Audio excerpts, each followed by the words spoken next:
it started working. Okay, so, welcome to Wins Women of Wisdom, everyone.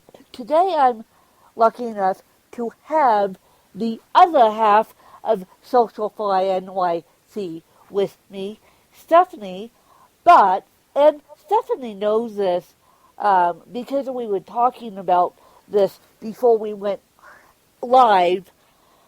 I would like to say to those of you who were affected by the tragedy in Paris that we're sitting here in America and our hearts go out to each and every one of you.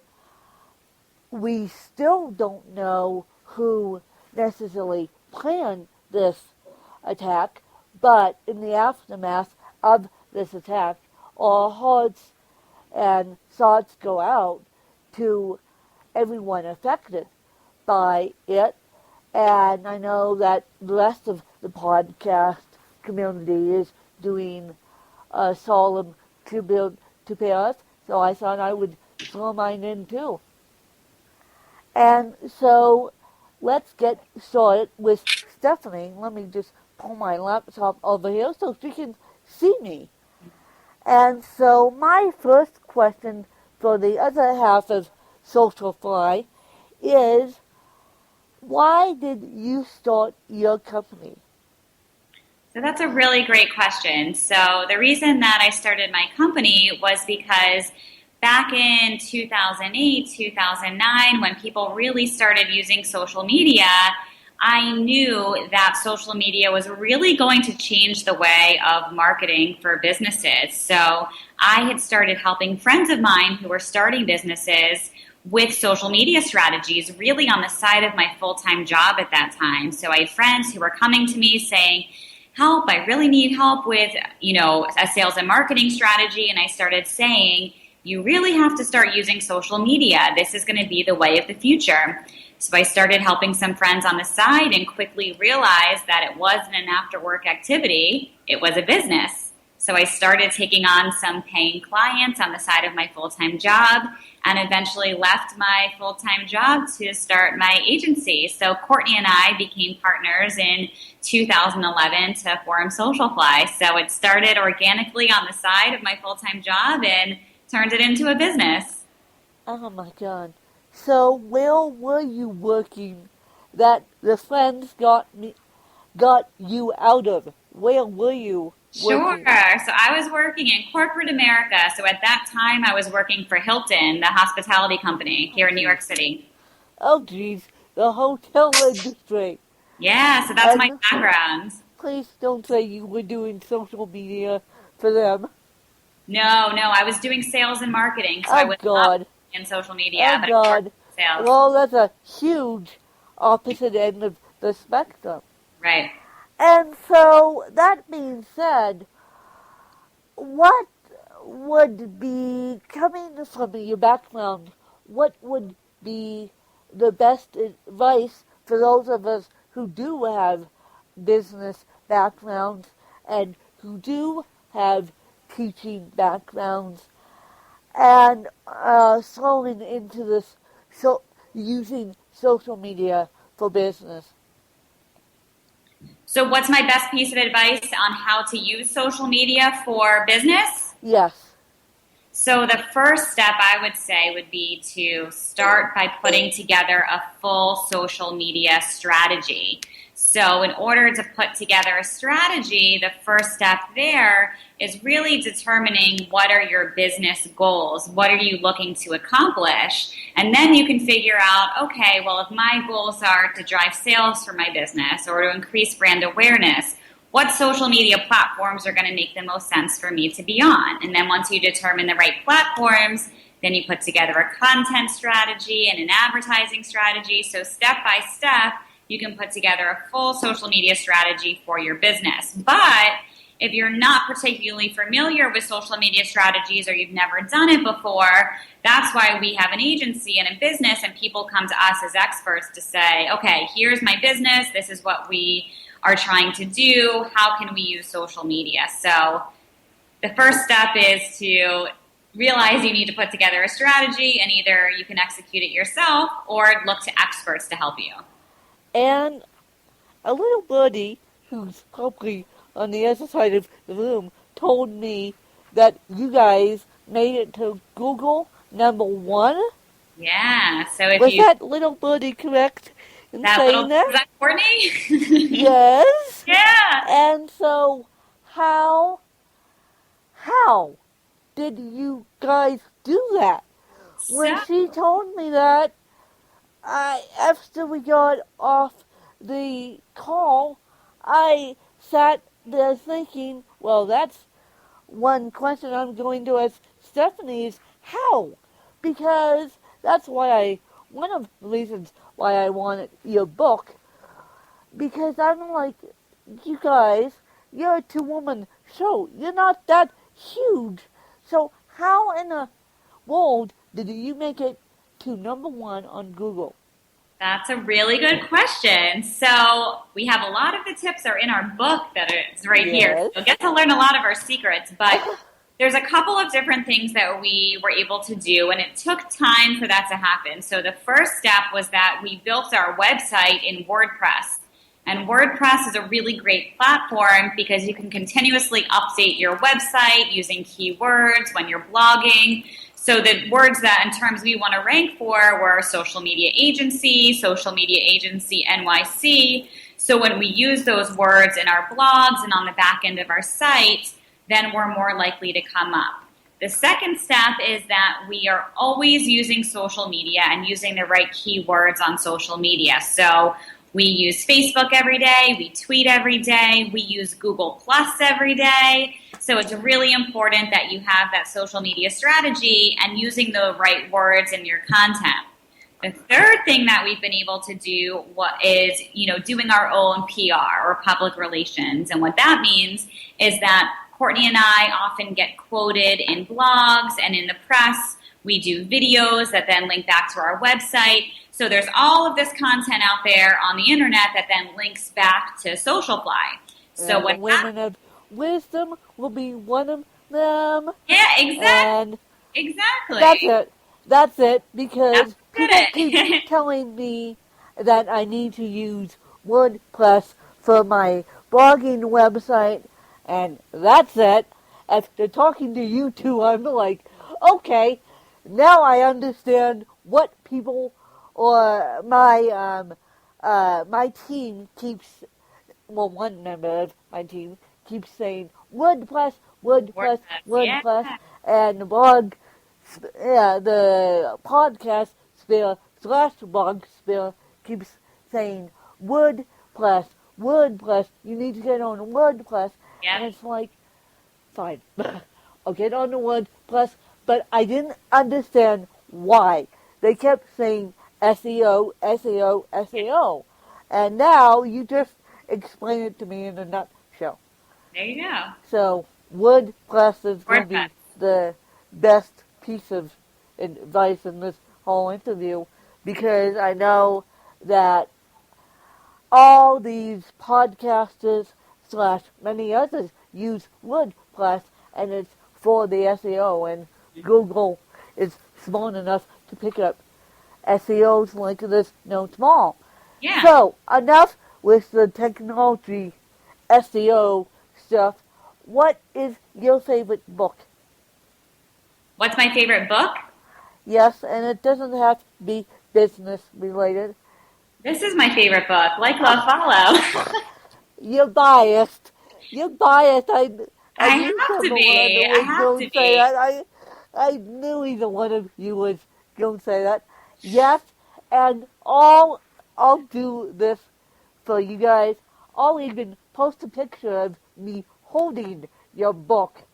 So good. And we'll share when you get your book in the mail and you post it, we'll retweet you. Yes. We'll send it out everywhere too. I can't wait till you get it. We'll just do a fun little campaign. I'll tell you why. I'll tell you why this is my favorite book right now. Well, of course, we have to promote our own book. Yes. It's my favorite book right now because we wrote this book so we can help other female entrepreneurs like ourselves, where we were once in their shoes. So we have included all of our tips for all of the different social media platforms and how people can best leverage each social media platform for their business. So the reason it's my favorite book is because I love helping other people. And I know this book is already helping so many people because the feedback we've been receiving has been incredible. Everyone says how helpful it's been to them, how, a lot of people who have read this book, they already have an understanding of social media, but they'll email us and say, wow, I didn't realize that you could use Facebook advertising to be able to collect email addresses. And it's really important that we collect email addresses for a business, and I didn't realize that. So people are learning different tidbits of information where they may have thought they knew everything about Facebook or everything about Instagram, but then they read the book and learned all these other tips that were helpful. So I love helping other people. Courtney loves helping other people, and that's what we like to do. The reason why I looked at you with a confused look is because you just gave me a tip that I didn't realize that you could do. You can pick up email addresses by Facebook ad?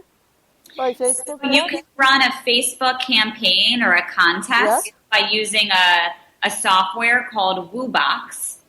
And then through that software, you can run all different types of contests. One of them is called an Enter to Win contest, where people have to enter their email address to win, let's say, a signed copy of a book or a gift card to Amazon or whatever you want to give away.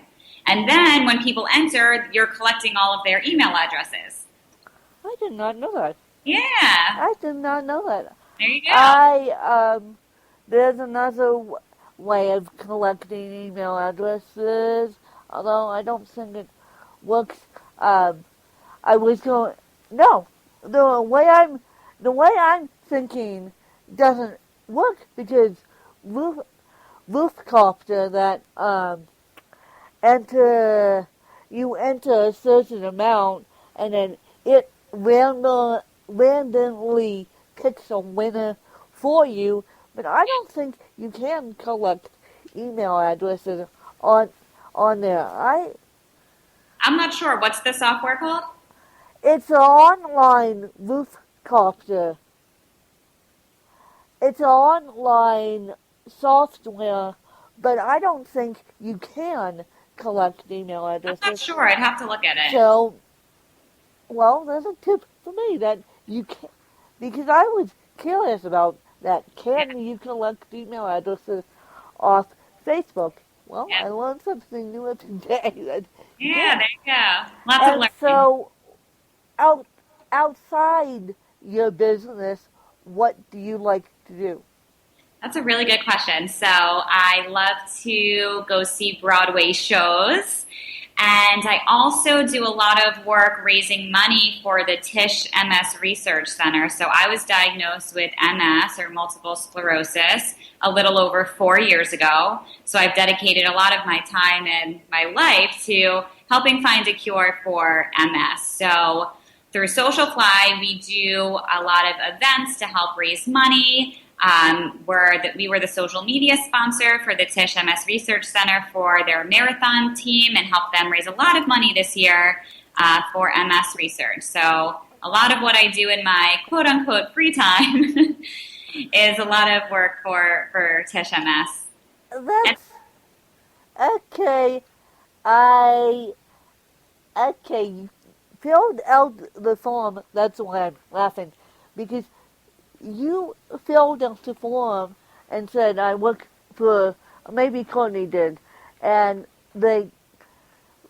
some of you said, I work for Socialfly, but you didn't necessarily give your full, compassionate story. And I'm liking you more and more, and Courtney for helping all of us, but you especially because you have MS and want to give back.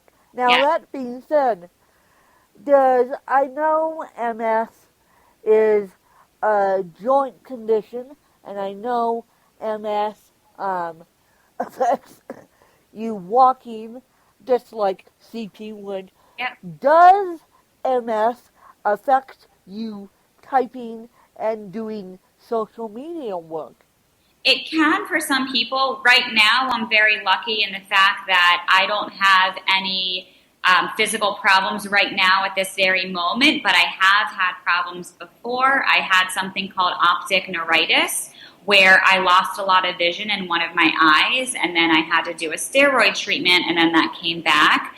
I've had a lot of pain before in my back and in my neck, and then you get treatment, and then that can go away. But what happens with MS is it progresses as time goes on. So it's really different for everyone. There are a lot of people with MS who can't walk, who have cognitive problems, who have problems with their hands and their motor skills. So that is something that could happen to me over time, but it's a very unpredictable disease where I could be fine today and tomorrow I could wake up and have a lot of problems. So, and does MS, now this is a personal question off social media, and then we'll get back onto social media. But does MS affect your cognitive state and the way you think? Because I actually have a friend. She happened to be my physical therapist for 16 years. She had MS, and she actually had a mean streak to her. And so does MS affect that part of the brain? I think that it can. It's different for every single person, so it depends. So what happens with MS is you end up developing these lesions on your brain or in your cervical spine. So depending on where those lesions occur, they can affect people in all different ways. So it can be your emotions, it can be your cognitive ability, it can be your physical ability. So every single person with MS has different symptoms. So it could be that it did affect her that way, but sure. Yeah. Yep.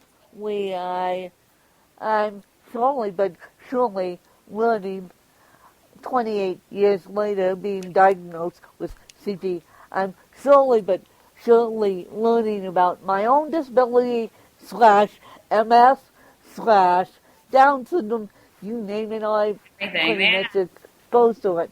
Yeah. But that being said, when you started this company, you said, I have a disability, but it won't stop me from helping others. And so, has the MS community helped you with SocialFly, or have you been more helping the MS community, as you said? Yeah, I think, it's definitely, of course, everything always goes both ways. I'm very proactive in helping other people, and I'm not the type of person to ask for things in return. However, if there was a time when I needed help with something, I'm sure if I went to the MS Center that we raise money for and said, I really need help with this, I'm sure they would be more than happy to help with whatever I needed. But I received my treatment for MS at the Tisch MS Research Center, and they're absolutely amazing there, and they're doing a lot of research, which is why I've wanted to dedicate my time and resources to helping them, because I know that in the future, as the years progress, if my disease progresses the way it may, that they're going to be the ones that have the answer to find the cure. So the more that I can do to help other people, hopefully if I ever need the resources one day, that they'll be there for me. And that being said, okay, I don't know how to ask this question, but I'm going to ask it anyway. How provocative are you about your MS, let's say on Instagram, or let's say on Facebook, or how do all these entrepreneurs with disabilities do promote their disabilities in a graceful way without I know what you're saying. Yeah. I know. Yeah. So I'm very open about the fact that I have MS, and I've really always been very open about sharing my story, because I know that by me sharing my experience with MS and telling other people, it creates awareness, it helps to build community, it helps to inform people. When I was first diagnosed with MS, I didn't know what MS was. So if I didn't know what MS was, and I feel I'm in the know about a lot of things, then a lot of people probably don't know what MS is. Unless you have a friend or a family member who has MS, or you are personally touched by it, why would you know what it is? So the exact same thing with cerebral palsy. Yeah. I mean, my mom used to say, disabilities are fear of the unknown. And that's a quote. And I actually lost my mom to a brain aneurysm in 2010. Wow. And so I didn't know what the heck brain aneurysms were, and people don't know much about disabilities until they are affected by it, or they have a friend or family member, because a textbook can only tell you so much. Right. So yeah, I post often about my experience with MS, and because every year for the past few years, we've been doing a fundraiser called M Squared, where we raise money. We do an event to raise money for MS research. So we just had our event a couple of weeks ago. It was the end of October. And we were able to raise $11,300 is what we raised. Wow. So when I share that event on Facebook or on Instagram, we invite people to come to the event. They buy a ticket. We sell T-shirts to help raise money as well. So most of my friends and family, all know that I have MS, because I'm always talking about it on social media to raise money or to share an event that we're doing or a fundraiser. Yeah. So how, if a person doesn't want to be open about their disability on Facebook or Instagram, you and I are the odd man out because we're so open about our disabilities here. But I know people that are not so open about their disabilities. But in the world of social media, it helps when you're a solo entrepreneur to be open about your personal story. So what would you say to the new solo entrepreneurs who may have a disability or may just have a touching personal story, but they don't want to necessarily share it out with the open? Right. So I think it's a personal choice how comfortable each person is with what they want to share. Some people are more private. But for those who aren't, I always say it might be scary at first to let people know, but oftentimes you'll find a community and other people who will want to support you, and you'll develop a whole support system and connect with people who you may have never had the opportunity to connect with if you weren't open about it. But again, it's a personal choice for everyone and what their comfort level is, because not everyone wants to share. But I've had a great experience sharing my story because I've been able to connect with so many people. I've had, so many emails from people and calls with people from all over the country who I would have never met them or been able to speak to them. Or, people say, oh, thank you for inspiring me to do more, or thank you for sharing your story because I felt like I was alone. So it's been a good experience for me. They say that to me too, and I say, I don't know why. I'm just doing what I'm doing, just to help people understand solo entrepreneurship, and especially solo entrepreneurship with a disability, but people seem to like that. And that being said, if a person, okay, how would you do this in a graceful social media way? How would you post a picture and then within that picture say, I want a small fee? Or how do you do it when you're raising money for... Oh, how do you raise money through social media? How I am trying to and I'll admit this to all my fan base. Now, I just implemented a small fee to be on Wynn's Women of Wisdom, and that small fee is $10. And I had one person this morning, and she knew about this $10 fee. She goes, it's okay, except for the $10 fee. And I'm like, I'm not asking for $100. I'm asking for $10.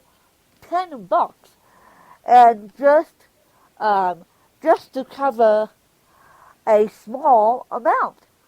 And so how, without being so dramatic about it, how would you, as a social media agency, raise money? Sure. So one of the things that we do, so when we help raise money for MS, when we're running, let's say, a Facebook ad, we target people on Facebook in the MS community who would be likely to want to support the cause. So we don't just put out a message and hope that everyone in the world is just going to see it. We specifically target people in the community who have a desire to want to help raise money for the cause because it means something to them. Yeah. So, because I'm thinking about this, that it's a drop in the bucket to everyone, but yet they don't want to necessarily donate to be on my podcast, and I'm thinking... Oh, it's a donation? It's a donation going for CP? It's going to be it's a donation going to be for something. I haven't decided yet, but it's a small fee to be able to be on this podcast. Maybe instead of calling it a fee, if you call it a donation, that might be better. Yeah. See, I got on that one too. Because, people seem to like the word donation better than they like fee. Exactly, yeah. And if we can, I noticed and now here's a tip for everyone. Canvas is I have now fallen in love with the program Canvas, because I have noticed you can do Instagram pictures. They have templates for Instagram. And so, as I was talking to Courtney said something to me, and I agreed with her. Courtney said, well, on Instagram, you have to be on brand. And so, is that something that you would say also, or? Yeah.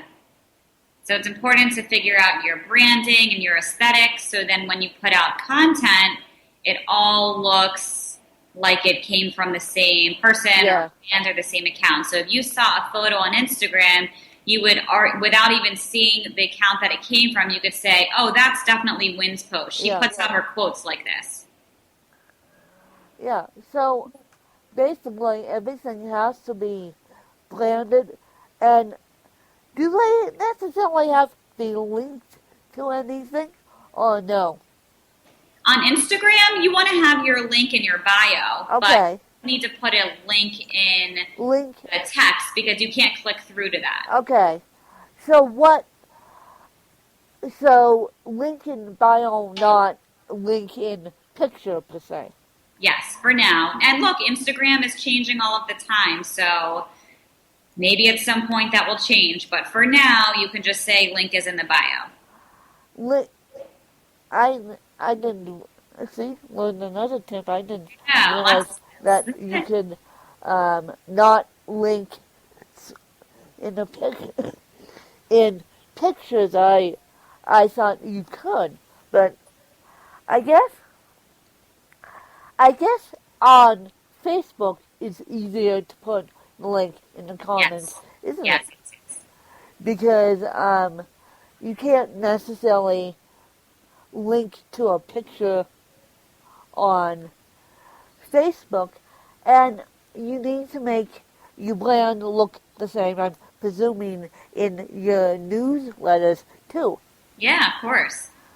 And so branding, it's all Branding, about branding. branding. Oh And yeah, then once people get used to it, they can pick it up in 2 seconds flat. yeah. But so I asked this question the other day to Courtney, and I asked this question to Courtney, and I asked this question. I only started asking this question last week, but the question is if there was any person that you could sit with and gain knowledge from, who would it be? Wow, there anyone in the world? Anyone. Who would it be? I feel like there's so many people I want to sit with. I wonder if this is what Courtney said, and I think a lot of people would say this. I would love to spend an hour with Oprah. Who did Courtney say? Who Richard. did? Courtney said Oprah too. Oprah. I Yeah. know. And She's just incredible. someone said to me, about a week ago, they said Richard Branson. And I'm Oh, like, okay. that's a good one. Yeah. And why would that be?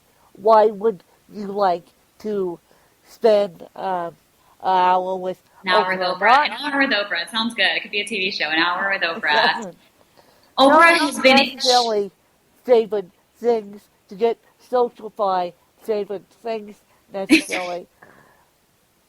So why an hour with Oprah? Why an So hour of her wisdom? I don't know if an hour would be enough time, but I would take it. So Oprah started from nothing. She had a vision and a dream, and she knew what she wanted in her life, and she found a way to make it happen. And over that process, she's been able to help and inspire so many people. And I think that that's what I want to be able to do in my life, is to help as many people as possible, to inspire as many people as possible. So to spend an hour with Oprah to find out how she was able to make it happen, and really what's been the most rewarding for her, and what keeps her going every day, because we know that Oprah has enough money that she never has to work another day in her life again, but I think she works every single day and hopefully Yes. she enjoys herself too. So really just to spend time with her to learn how she was able to accomplish all that she's accomplished, and what advice she would give to other people like myself and Courtney and you. And I think it would just be amazing to spend an hour with Oprah. What advice? What advice? We're always looking for advice. And what is your favorite? I already asked you what your favorite book is. I already asked you what your favorite activity is. But what is your greatest achievement in life? What is my greatest achievement? Yes. My greatest achievement, I would say, I I think growing and starting our business and growing our business to where it is today, and writing this book and continuing to learn and grow every single day. So I would say, Socialfly is really, really my greatest achievement, and being able to run this company while still giving back to others every single day, I would say that's probably one of my greatest achievements. And always helping people. Always helping people. And what would you say that would be the best piece of advice for people out there who may be a little timid about social media? Don't be afraid to ask questions. Find the right people who know the answers and ask questions, because that's how you're going to learn, and that's how you're going to put together a successful social media strategy or campaign for your business or yourself personally. It's impossible to know every single thing in every different subject matter. So if you're not an expert in social media, that is okay. There are other people who are experts, so ask the questions so you can learn the right information. Just like I don't know everything about other topics. So when I don't know things about accounting, we call our accountant and ask our accountant, or we call our attorney and ask our attorney, because I'm not experts in those fields. So if you don't know something, find an expert and always ask questions. That's how you learn. And what is your biggest life lesson? My biggest life lesson is to never give up. And I knew you were going to say that. Never give up, and that every day you get a new day the next day. So if today's a bad day, I always say to myself, it's okay, tomorrow's a new day, I get to start over. And we're lucky that if we get to wake up tomorrow, we have tomorrow and we have a new day. So exactly. Never let one day pull you down. Always remind yourself you get a new day tomorrow and you can keep moving forward. Just never give up. So you're on Twitter, I know that. You're on Facebook. Where else are you? I'm everywhere on the internet, so you can find me on Facebook or Instagram, Twitter. My handle is @StephJillAbrams. And then you can, of course, find us through our website, socialflyny.com. And our book you can find on Amazon or directly on our website, likelovefollow.com. Like, love, follow, and as I said to you guys, I'm going to be reading the book. I am going to be picking up tips for women of wisdom, and I am so excited to pick up tips out of this book. And of course, you can find me all over the planet Earth on Facebook and on Twitter, not so much on Instagram. Maybe after reading this book, I'll be on Instagram. But you can find me on Twitter @WinKellyCharles, all one word. And then you can find me on Facebook. I'm always hanging out on Facebook. And if you want to be on Wynn's Women of Wisdom, just shoot me a DM or shoot any of my previous guests a DM, and they'll figure out how to get in contact with me. Or if you want testimonials out of them, they can probably give you testimonials out of them and their experience with me. And let's try and make Wynn's Women of Wisdom a movement and see how that goes. And I appreciate Jill and Courtney. Jill, Stephanie, I'm so sorry. That's okay. I called you your middle name. That's all right. Stephanie and Courtney both being on Wynn's Women of Wisdom. And I hope you guys enjoyed another fabulous episode. And I'll catch you when I can and bring you more inspirational stories.